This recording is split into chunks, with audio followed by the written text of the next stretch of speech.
building and maintaining the farm is a 200% commitment every single day, from sunup to sundown and then some.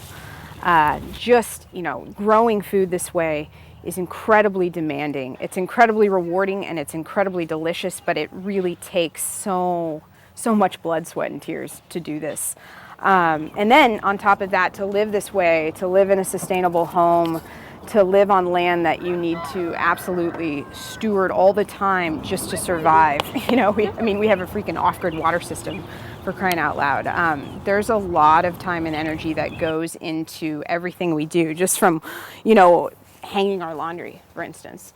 And then on top of that, we have 2 kids. Dan's wearing Solomon on his back right now. Solomon's asleep. This is how Solomon sleeps. He's 1 year old. He literally, his entire life, he's been on our backs while we farm. So this is the only way this child knows how to sleep. I cannot lay him down in a crib. So there's a downside to that. It is good for working. We also have a son, Percy, who's 5. He's a very animated kid. He loves to make pancake batter. It's pretty cool.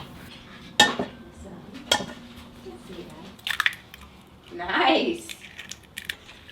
When he's happy, it's a really positive thing. Key statement, when he's happy. But it's so hard. We don't regret anything we do for 1 second, but I'd say for most seconds of the day, we are certainly questioning, can we keep this up?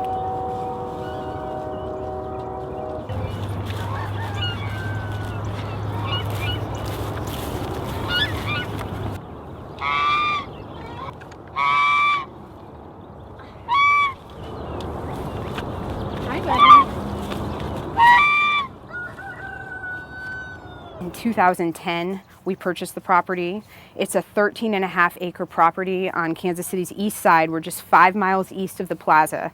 So we're in Kansas City's urban core. It's pretty cool to be growing this much food inside the city. We feel good about that. The market that we sell at is literally 5 minutes away. So the food is about as local as it gets. We grow a good array of heirloom vegetables. So we've got apples, peaches, plums, a few cherry trees. We've got quite a few pear trees. We also grow blackberries. We grow a large crop of strawberries every year. We also run about 200 chickens on pasture. So they move around the farm and they fertilize the fallow vegetable fields. They eat bugs, they scratch up weeds. They just provide us with this amazing, rich fertility that helps us grow holistic, nutrient-rich foods.